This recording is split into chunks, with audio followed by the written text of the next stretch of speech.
여러분 안녕하세요. 오늘 또 연세대학의 김상근 교수님을 모시고 르네상스 시대의 경제에 대해서 알아보도록 하겠습니다. 교수님 요즘 코로나 때문에 힘드실 텐데 그 중에서도 딴 때 같으면 지금 이탈리아에 가 계시죠? 예, 올해 그 코로나 바이러스 처음 시작됐을 때 사실 마지막 도시가 베네치아였습니다. 그래서 그 좁은 골목길에서 굉장히 조심스러웠던 그런 기억이 있는데요. 그러니까 못 가니까 참 아쉽습니다. 그렇죠. 예. 많은 사람들의 꿈이 예. 베니스, 베네치아를 예. 여행하는 예. 것인데 예. 이 베네치아 하면은 제일 큰 특징이 뭘까요? 해상도시, 네. 상업의 중심지, 여러 가지 있을 것 같아요. 그렇습니다. 뭐 세상의 다른 곳이라고 부릅니다. 알테르 문디라고 하는데요. 정말 다른 곳이죠. 왜냐하면은 한 100몇 개의 섬으로 이루어졌다고. 네, 120여 개의 이제 섬으로 되어 있는데 그 말뚝박고 그 위에다가 뻘바디에다가 지은 그런 네. 도시죠. 기원 후 5세기에 자꾸 외적이 침입하니까 아예 그냥 도망가서 석고 위에다가 지은 네. 도시인데요. 참 재미있는 게 정말 아름다운 도시고요. 많은 건물들이 정말 뭐 그 본연의 아름다움, 건축의 아름다움을 드러내는 그런 특징을 가지고 있는 도시죠. 저는 그때 김 교수님이랑 같이 갔었던 것 같은데 네, 모네 안으로 어떻게 그 많은 건물들이 그러게요. 물속에 예, 수백 년 동안 예. 그냥 존재할 수 있는 건지 항상 그러니까요. 걱정이 되더라고요. 네, 말뚝을 참나무 말뚝을 100만 개씩 박아넣고 성당 하나 짓는데 100만 개를 박아놓는다고요. 야. 박아놓고 또 위에 박아놓고 해서 그게 네. 이렇게 지어 올리는 것입니다. 예, 이미 뭐 얘기가 많이 나왔지만은 이 베네치아 건물의 특성이라면 네. 수상의 건물. 예. 근데 처음 그 아이디어가 어떻게 나왔어요? 수변 건물이라고 보통 학자들은 이야기하는데요. 이 구조를 보면은 대운하가 있습니다. 카날 그란데라고 이렇게 큰 운하가 있는데 그 주변으로 이제 귀족들이 큰 집을 지었죠. 특징이 뭐냐면은 폰다코 건물입니다. 폰다코는 창고란 뜻인데요. 이 베네치아의 부자들은 예를 들어 피렌체나 본토의 귀족들하고 다릅니다. 본토에 있는 사람들은 도심 안에 집이 있고 그 다음에 별장을 빌라를 시골에 두잖아요. 왜냐하면 거기서 농사를 짓기 때문에 거기 수익으로 먹고 사는 사람들인데 이 사람들은 수입을 하고 무역을 하는 사람들이니까 그 수변에 반드시 창고를 지어야 됩니다. 그래서 1층에 다 창고가 있습니다. 그래서 창고를 짓고 위에 집을 짓고 그래서 정문에서 바다에서 그 바닷물에서 이렇게 보시면은 배 위에서 보시면은 창고 위에 건물이 있는 폰다코 건물이 특징을 이루고 있죠. 그만큼 이 상거래가 중심되는 도시였다 이렇게 볼 수 있겠습니다. 네. 예. 베네치아 하면은 또 베니스의 상인을 네, 빼놓을 수가 셰익스피어 없죠. 작품이죠. 셰익스피어 예, 유명한. 예, 거기 보면은 이제 예. 유태인 샤일록과 샤일록하고 안토니오인가요? 안토니오 주인공입니다. 예. 그 두 사람의 거래. 네. 제가 경제학 시간에 그러니까요. 영화를 보여줍니다. 네네 이 계약과 신뢰의 문제. 그렇습니다. 그 얽힌 얘기가 많잖아요. 그렇습니다. 몇 예. 가지 좀 소개해 주시죠. 제일 중요한 것은요, 그 게토라는 단어가 베네치아에서 처음 만들어졌습니다. 게토, 이 게토가 철공소 가는 길이라는 그렇군요. 뜻입니다. 혹은 쓰레기 버리는데. 이 저는 뜻입니다. 다른 유럽 나라나 미국에서 만들어진 단어인 줄 알았어요. 아닙니다. 그 베네치아에 지금도 게토가 있습니다. 조그마한 마을인데 섬입니다. 섬. 그래서 섬 안에다가 유태인들을 몰아넣게 되었던 거죠. 그런데 중요한 것은요, 다른 나라는 모두 유태인들을 추방했다는 것입니다. 제일 먼저 영국에서 시작됐거든요. 영국에서 유태인들을 추방해버립니다. 그래서 저 동유럽으로 떠나게 되는 거죠. 러시아 쪽으로. 뭐 제일 유명한 게 1492년에 스페인입니다. 스페인이 이렇게 추방해버립니다. 그런데 베네치아에서는 그 사람들을 추방하지 않았습니다. 게토를 만들었던 거죠.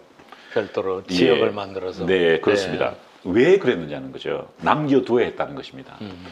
윌리엄 셰익스피어가 베네치아를 가보지 않았었기 때문에 그 이유를 잘 몰랐겠지만 유심히 읽어보면은 중요한 게 이 샤일록이 법정에 호소하는 장면이 나옵니다. 그렇죠. 그만큼 법적인 권리가 있었던 뜻이거든요. 이게 무슨 말이냐면은 베네치아는 상거래를 중심으로 하는 도시이기 맞아요. 때문에 은행 기능을 수행했던 유태인들을 쫓아내면은 도시가 망한다는 걸 알고 있었습니다. 그래서 몰아넣고 지켰던 것입니다. 네. 단을 쫓아내버렸고요. 그리고 샤일록이 법정에서 주장하는 것 중에 하나가 예, 이 계약을 존중하지 않으면은 그렇습니다. 베니스는 존재하기 힘듭니다. 정확히 그런 걸 그렇습니다. 그렇습니다. 네. 역사적으로 보면은 그런 법정에 호소할 수 있는 권리를 유태인들이 가지고 있었다는 게 놀랍다는 것이죠. 아마 윌리엄 셰익스피어의 그 베니스의 상인은 실제로 일었던 사건을 극화한 것 같은데요. 거기에 어떤 개념이 있냐면 고귀한 유태인이라는 개념이 있었습니다. 고귀한 유태인은 뭐냐면은 제일 중요한 게 의사들이었습니다. 당시 의사는 지금은 안 그렇습니다만 그때만 해도 그냥 피를 뽑아내고 뭐 이 정도 역할이었거든요. 하지만 꼭 필요한 존재 아닙니까? 그렇죠. 특별히 이 베네치아는 흑사병이 엄청 자주 당시에. 예. 이번 올해도 제가 그런 경험을 했지만 위험합니다. 도시가 사람들이 몰려 살기 때문에 전염병이 굉장히 많이 반드시 의사가 필요합니다. 그렇기 때문에 쫓아내면은 의사가 없어지기 때문에 이 베네치아 사람들은 아주 실용적인 사람들인 것 같아요. 그래서 자본가도 필요하고 의사도 필요하니까 고귀한 유대인이라는 개념을 만들어서 그곳에 묶어둔 것입니다. 그러니까 우리가 흔히 뭐 베네치아 사람들 하면 못됐다, 나쁘다 생각하는데 개토를 만들었기 때문에 오히려 반대로 생각하면은 유태인의 권리를 보호하려고 했던 형식상 존중을 많이 해줬네요. 그렇습니다. 고귀한까지 붙여가지고. 그렇습니다. 예. 고귀한 유태인이라는 제도가 있었습니다. 이게 재밌는 게 당시 유럽에서는요 유태인들을 희생 제물로 바쳐야 한다는 그런 생각들이 많았습니다. 그리고 유태인들을 희생 제물로 바치면 하나님으로부터 축복받는다는 개념이 있었습니다. 이 스페인이 대표적인 예인데요. 그 스페인이 1492년에 유태인들을 축출했는데 하필이면 그때 크리스토퍼 콜럼버스가 신대륙을 발견해서 엄청난 은광을 확보하게 되잖아요. 유럽 왕들은 다들 이렇게 생각했습니다. 와, 이게 유태인들을 희생제물로 바치니까 시대적으로 그 쫓아내니까. 시기하고 맞는 예, 거예요. 예, 그 시기입니다. 쫓아내니까 축복받는구나. 그래서 막 쫓아냈어요. 그런데 이 베네치아 사람들은 워낙 상공인들이 중심. 사실 베네치아는 공장을 만들 땅이 없지 않습니까? 결국 할 수 있는 것이 무역거래밖에 없습니다. 인도에서 후추 사고 저 중국에 가서 비단 사서 중개 무역하는 것 외에 방법이 없습니다. 마르코 폴로도 베네치아 사람이죠. 왜 갔을까요? 왜 그쪽으로 갔습니까? 당연히 그것밖에 할 게 없으니까 그런 거죠. 예, 그렇게 했기 때문에 상공업을 굉장히 상거래를 중시했기 때문에 건물도 폰다코로 짓고 뿐만 아니라 유태인들을 존재시키는 그런 제도를 만들었고 이걸 윌리엄 셰익스피어가 베네치아의 상인, 베니스의 상인으로 만든 것 같습니다. 그렇군요. 예. 그 마르코 폴로 영화를 보면은 네. 마르코 폴로가 베니스 사람이라는 것에 대해서 굉장한 자부심을 갖고 있고 네. 어떠한 악조건에 의해서도 네. 자기가 뭔가 실현하고 네. 뭔가 비즈니스를 통해서 네. 하려고 하는 이런 의지가 굉장히 많이 보여서 그렇습니다. 인상적이었어요. 네, 이 그 마르코 폴로의 동방견문록을 읽어보면은요, 야, 이 그 시대에 이렇게 활달하고 그 먼 길을 그러니까 이 베네치아 출발해서 아라비아 반도를 거쳐서 이제 내륙으로 들어가 이란을 해서 천산북로 쪽으로 해서 그 누굽니까 그 원나라의 황제를 만나고 밑으로 내려가 가지고 돌아오거든요. 해상로를 타고. 이야, 그 시대에 그런 여행을 했다는 게 대단한데 제일 중요한 것은 그만큼 적극적이었다는 거죠. 상거래 개척을 위해서. 네. 그리고 돌아올 때 옷을 흐름하게 입었는데요. 옷을 딱 벗으니까 이 안에 보석이 있었다는 거예요. 네, 다니면서 보석을 산 거예요. 그래서 돈 주고 샀겠죠. 그래서 그걸 가지고 아주 부유하게 샀습니다. 지금도 베네치아에 가면은 마르코 폴로의 집이 있습니다. 네. 꼭 이 내용에 보면은 아버지의 목숨을 놓고도 예. 타협하지 않는 장면이 굉장히 그렇습니다. 인상적이고 예, 충격적이었어요. 예, 그렇습니다. 그런데 교수님, 베네치아가 예. 당시에 다른 어떤 도시나 국가에 비해서 예. 이렇게 상업도시로서 각광을 받은 이유가 뭐가 있을까요? 이미 몇 가지 말씀하셨습니다만은 예. 단연코 리더십이었습니다. 가장 중요한 사건이 1202년의 사건이었습니다. 제4차 십자군이었는데요. 이 4차 십자군 때 단돌로라는 사람이 도제였습니다. 도제는 한마디로 말하면은 통령, 뭐 대통령 같은 그런 존재입니다. 네. 그 통령이라는 사람이 결단을 내렸습니다. 4차 십자군 때 우리가 모든 함선을 만든다. 그 십자군을 5만 명을 태우고 그러니까 예루살렘을 가려고 그러면은 엄청나게 많은 배가 필요할 거 아닙니까? 그래서 프랑스 십자군과 계약을 맺었습니다. 그리고 1년 동안 모든 베네치아 사람들을 동원해서 배를 만들게 합니다. 그래서 그 배를 타고 가서 십자군을 이제 4차 십자군을 하게 되는데 물론 뭐 콘스탄티노플을 공격해서 문제가 있었지만 어쨌든 그때부터 지중해의 해상권을 장악하게 됩니다. 단연코 리더십이었고요. 그 다음에 중요한 게 이건 잘 알려지지 않는 내용인데 굉장히 중요한 것은요. 그 사회가 굉장히 비록 도제라는 귀족 계급 출신의 사람이 통치를 했지만 그 사회의 근간에는요 스콜라라는 제도가 있었습니다. 스콜라는 뭐냐면은 이 베네치아 전체를 나누는 겁니다. 몇 개의 네, 구로. 네. 그래서 스콜라가 그 지역에 일어나는 일들을 관장하는 겁니다. 예컨대 뭐 베네치아 뭐 축제를 관장한다든가, 혹은 전쟁이 났을 때 예를 들어 포로가 잡히지 않습니까? 그럼 포로 보석금을 출입한다든가 그런 걸 했는데, 재미있는 것은 그 스콜라는 반드시 평민 출신이었다는 것이죠.